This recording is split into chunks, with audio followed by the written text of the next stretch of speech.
Sumulyap sa mga disciples, nagmuni-muni siya ng may pagkamangha kung paano ang mga dating naabot lamang ang soul division at spiritual embryo stages ay sa ilang araw ay tumugma sa kanyang antas, at kung paano ang ganoong pag-unlad ay posible man. Sa sandaling iyon, napansin ni Ling Han si Lan Ling at nagpakawala ng isang mahina na H ng pagkalito. Itinuro niya diretso kay Lan Ling at tinanong ang sect leader tungkol sa kanyang pagkakakilanlan. Si Zhongcheng na walang pakialam ay tumugon ng may ngiti na siya si Venerable Lan Ling, isang anak ng mga Immortals at teaching assistant ni Mo Chen sa loob ng Flying Immortal Sect. Si Elder Mo Chen, sa pagkarinig ng kanyang pangalan, ay mabilis na bumaling upang tumingin. Proud siyang naglakad patungo kay Lan Ling, hinahaplos ang kanyang balbas, at idineklara ng may ubo na bilang isang immortal na nahulog sa mortal realm. Kinilala niya siya bilang isang kapwa-anak ng mga Immortals, at na magkasama nilang iaangat ang Flying Immortal Sect sa tuktok sa mortal world. Masiglang sumagot si Lan Ling na inaasahan niya ang patnubay ni Elder Mo Chen. Ang puso ni Mo Chen ay dumagsa sa kasiyahan, at tinakpan niya ang kanyang mukha habang tahimik na ipinagdiriwang na sa pag-align sa kanya, siya ay magiging pinakamalakas na in-law power ng sect. Tiwala na ang matandang nalito na tigre ay hindi maaaring makipagkompetensya sa kanya. Ngunit, hindi lahat ay nakaramdam ng kasiyahan. Ang dibdib ni Ling Han ay humigpit habang nag-iinsulto siyang nag-iisip na mas maraming protector ang nakapaligid sa sect leader, na hindi na siya kahawig ng tanga na hermit ng Funo Peak. Sa loob ng Flying Immortal Sect, bawat tao ay nagdadala ng pribadong pag-iisip. Habang nanatili sila sa kanilang sariling isip, biglang itininaas ni Zhongcheng ang kanyang boses upang ideklara. Sa ilalim ng bawat tingin, formal siyang nag-anunsyo na ang isang pagdiriwang para sa paglipat sa bagong lugar ay magaganap sa kalahating buwan. Agad na tumiis ang mukha ni Lan Ling. Mabilis siyang nagbabala na nakatayo sila sa Thousand Spirit Land, nasa ilalim pa rin ng panunood ng 8 dakilang Holy Lands, kasama kung saan ang Flying Holy Land ay nag-host ng isang Saint Realm powerhouse. Natatakot siyang ang ganoong marangyang pagpapakita ay pukawin ang isang atake na hindi nila kayang tiisin, nagpapahiwatig sa halip na tahimik silang lumaki. Si Zhongcheng, sa isang beses ay hindi nagpumilit pabalik, ngumiti siya at sumang-ayon, nagpapansin na ang mga pagpapakita ay maaaring maghintay. Binanggit niya ang kasabihan na ang kayamanan at karangalan na hindi ipinapakita sa sariling bayan ay katumbas ng pagsusuot ng brocade sa gabi, nangangahulugang ang kayamanan na hindi ginagamit sa tamang sandali, at ang lugar ay nawawala. Si Ling Han na nakarinig sa kanya ay naglabas ng papel at pen, tumanggo habang nagre-record ng ano ang itinuring niya bilang isa pang matalinong kasabihan ng sect leader. Pagkatapos ay tinawag ni Zhongcheng ang atensyon ng lahat ng mga miyembro ng Flying Immortal Sect. Idineklara na bawat disciple ay dapat mag-imbita ng hindi bababa sa 10 iginagalang na bisita sa event para sa reputasyon ng sect at ang mga elders ay dapat mag-imbita ng 20 na may pagkabigo na matugunan ng quotas na nagre-resulta sa pagkawala ng mga cultivation spots sa Chenkun Bag. Ang utos na ito ay kumalat ng mabilis, nag-uudyok ng mga pag-uusap sa mga kalye. Bumulong ang mga tao kung narinig ba ng iba ang pagkasira ng Silence Holy Land sa mga kamay ng maliit na Flying Immortal Sect. Ang chismis ay nabalutan ang Thousand Spirit Land mula pa noong umaga. Maraming nagtatanong kung anong uri ng kapangyarihan ang talagang taglay ng Flying Immortal Sect. Ang Silence Holy Land ay nagre-ranggo ng maayos sa gitna ng 9 na dakilang Holy Lands. Ngunit, nahulog ito magdamag. Ang ilan ay nag-isip na ang Flying Immortal Sect ay maaaring lihim na ang maalamat na Clearheart Holy Land, isa sa 10 dakilang Holy Lands.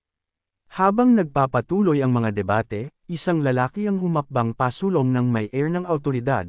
Inaangkin na ang Flying Immortal Sect ay nagsimula bilang isang maliit na grupo sa Fuan Prefecture, Sunji Realm, at ang sect leader nito ay tumindig sa pamamagitan ng biglaang kapalaran. Nang pinilit sa kanyang source, itininaas niya ang kanyang baba ng may pagmamataas, idineklara ang kanyang impormasyon bilang kanyang sariling malaman. Ang pagkilala ay dumaan sa pulutong nang ang isa ay pinangalanan siya bilang Jade Pill Wanderer at nanawagan sa kanya na ibahagi ang buong kwento. Bago pa man siya magpatuloy, isang boses mula sa likuran ang nag-anunsyo na sa wakas ay natagpuan na si Brother Jade Pill. Ang bagong dating ay si Chen Xiang, elder ng Flying Immortal Sect at matibay na deboto ni Zhongcheng, kilala bilang nangungunang matipunong lalaki ng sect. Ngumiti si Chen Xiang at winigayway kay Jade Peel, tinatanong kung bakit niya binaliwala ang mga voice transmissions at liham, nagkukumpisal na natatakot siyang may nangyari. Nanigas si Jade Peel, ang kanyang tingin ay umiwas kay Chen Xiang at nagpaliwanag na abala lang siya at namiss ang mga mensahe. Si Chen Xiang, ayaw hayaan ang bagay na mahulog, isinarado ang distansya ng may ngiti at idineklara na ang Flying Immortal Sect ay nagho-host ng isang housewarming party, inaanyayahan siyang sumali. Mabilis na tumanggi si Jade Peel, iwinagayway ang kanyang mga kamay at inaangkin na kailangan niyang lockerin ang kanyang aso. Binalik ni Chen Xiang na ang mga pets ay malugod na tinatanggap at ang kanilang sect ay hindi isang pampublikong venue. Sa iyon, bumulong ang pulutong sa pagtataka sa affiliation ni Chen Xiang. Naka-corner, si Jade Peel ay nagkakalat para sa ibang dahilan, nagmumura na ang kanyang ina ay malapit ng magpakasal at kailangan niya siyang samahan. Binaliwala ni Chen Xiang ang pag-aalala, siniguro sa kanya na may oras at inaanyayahan siyang dalhin ang kanyang bagong pamilya. Maraming iba pa sa likuran ang sumali na ang kanilang mga ina ay mayroon ding mga kasalan sa kalahating buwan, habang ang isa ay inaangkin na ang kanyang ama ay nagpapakasal sa nanay ng iba, at ang isa pa ay nagpumilit na kailangan niyang dumalo sa libing ng kanyang third uncle. Ang pasensya ni Chen Xiang ay sumiklab habang nahaharap siya sa kanilang mga dahilan. Ang kanyang boses ay tumatakbo ng may galit, inaakusahan sila ng paglimot sa mga nakaraang buwan, sa kabila ng mga naunang pangako na ibahagi sa tagumpay.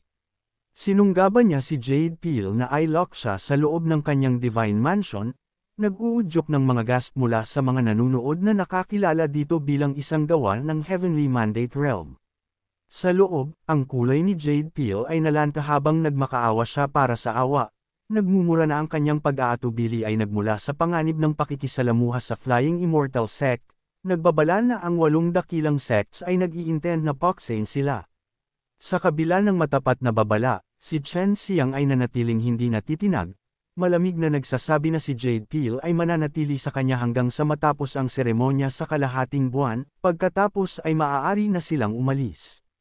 Nang walang karagdagang pagkaantala, sinunggaban niya ang grupo, binaliwala ang kanilang mga protesta, at nagmarcha palayo ng may malakas na tawa. Sa Dongzhongling Prefecture, Shaoling County, Thousand Spirit Land, partikular sa Concealment Holy Land, ang balita tungkol sa Flying Immortal Sect ay nakarating na.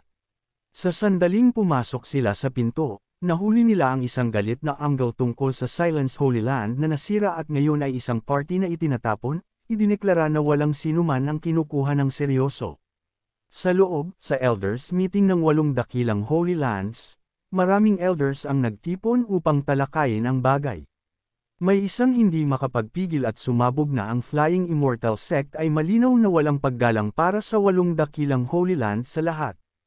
Sa sandaling natapos siya, ang Supreme Elder, si Venerable Kangmu ng Sunlight Holy Land, agad na yumangal ng pagsang-ayon na nilalabag nila ang mga panuntunan at dapat na parusahan ng malupit.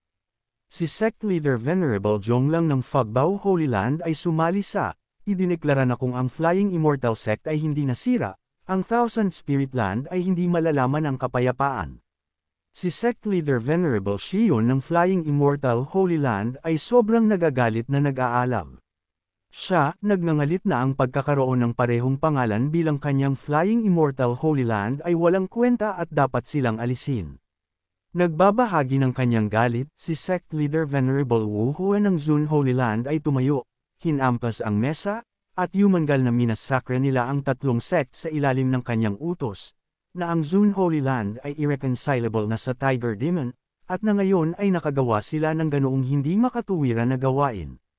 Pinindot niya na kung hindi nila sisirain ang ganoong nababaliw na tao ngayon, kung gayon kailan sila. Ang host ng pagtitipon, si Venerable Yi, ang sect leader ng Concealment Holy Land, ay sa wakas ay sumali pagkatapos makinig, tinatanong kung sino ang mangganguna. Nang nahulog ang tanong, bumalik ang katahimikan. Binalikan ito ni Venerable Ruyun, kinuyam ang kanyang mga kamay at ngumiti habang tinatanong kung ang Great Saint ay magiging handang kumilos. Nag-reflect sandali si bago sumagot na ang Dharma body ng Great Saint ay naglalakad habang ang kanyang totoong katawan ay nananatili sa seclusion. Sa sandaling iyon, pinutol ni Venerable Wu Huan, inaangkin na ang Tiger Demon ay may saint-level power at na walang aksyon ng Great Saint, ang mga casualties ay magiging mabigat. Pinindot niya kung maaari ba silang gumawa ng isang kahilingan. Hindi kinumpirma o tinanggihan ni Yi, nagpapansin na ang Great Saint ay hindi maarok, at kahit ang gustong makilala siya ay imposible. Habang nagsasalita, biglang natigilan si Venerable Yi, ang kanyang mga mata ay lumalaki sa pagtataka. Ang pagbabago ay nagulat sa lahat ng mga sect leaders na nagmadali upang humingi kung ano ang nangyari. Huminga si Yi sa kaluwagan at ngumiti, pagkatapos ay masayang ipinaalam sa kanila na bumalik at walang kailangang mag-alala tungkol sa Flying Immortal Sect pa. Inihayag niya na ang Great Saint ay nagpadala lamang ng isang voice transmission, nagpapasya na kumilos ng personal. Samantala, sa Bihung Prefecture, Yelin County, Thousand Spirit Land, isang kakaibang figure ang lumitaw sa ibabaw ng Zella Mountain at Clear Heart Holy Land. Bumaba siya ng majestically mula sa itaas. Ito ang hindi maarok na pag-iral na tinalakay lamang, ang Supreme Elder, si Saint Jingfeng ng Concealment Holy Land sa 5th level of the Saint Realm. Sa paglapag, nagbigay siya ng isang mapanukso ng ngalngal. Nang walang paghinto sa pagmamasid, winagayway niya ang kanyang kamay, ginawa ang isang bugzo ng hangin sa isang napakalaking sphere. Ang sphere ay nag-crack ng mabagal, nagpakawala ng sumasabog na spiritual energy na nagpagalaw sa hanay ng bundok. Habang nangyari ito sa loob ng territory ng Clear Heart Holy Land, agad na napansin ni Venerable Ching Su. Sumugod siya at ang kanyang mga disciples nang may alarma, sumisigaw sa pagkalito. Nang makita nila ang figure na lumalabas mula sa alikabok, mabilis siyang yumuko at tinanong ang kanyang layunin dito. Narinig ito, ang galit ni Jingfeng ay sumiklab habang yumangal siya na dapat siyang tumigil sa pagpapanggap. Inaangkin na hindi niya itinago ang kanyang aura at pinindot kung talaga bang hindi niya alam kung bakit siya dumating. Sa kabila ng kanyang galit, nanatiling kalmado si Ching Su. Kinuyam niya ang kanyang mga kamay, itininaas ang kanyang likod, at ngumiti, sumasagot ng may paumanhin para sa hindi pagbati sa kanya mula sa malayo at tinatanong ang kanyang dahilan para sa pagiging dito. Pinagaan ni Jingfeng ang kanyang tono at nagpaliwanag na narinig niya ang huling tribal leader ng Wu Clan, si Lan Ling, ay nasa Flying Immortal Sect pa rin. Binanggit niya ang kanyang pagiging malapit sa kanya at inutusan siyang pumunta doon at gumawa ng isang bagay para sa kanya. Nang walang paghihintay para sa isang sagot, gumawa siya ng isang bagay at iniabot ito kay Venerable Ching Su. Nag-uutos na ito ang gayang Li Yuan Star at dapat niya itong ilagay sa isang nakatagong lugar sa loob ng Flying Immortal Sect nang walang pagtuklas. Ginagarantiya niya na sa loob ng kalahating taon, lahat doon ay mamamatay. Si Venerable Ching Su, sa kabila ng kanyang kapangyarihan, ay hindi agad sumang-ayon. Binalik niya ng matalim kung gusto ba niyang gumawa sila ng ganoong masamang gawain at tinanong kung paano sila makakatakas sa Tiger Demon kung matuklasan. Si Saint Jingfeng ay pinukaw, nagliliyab ng nakakatakot at nagbabala na natatakot siya sa Tiger Demon ngunit hindi sa kanya, at ang pagsuwi ay nangangahulugan ng kanyang pagkasira ngayon din.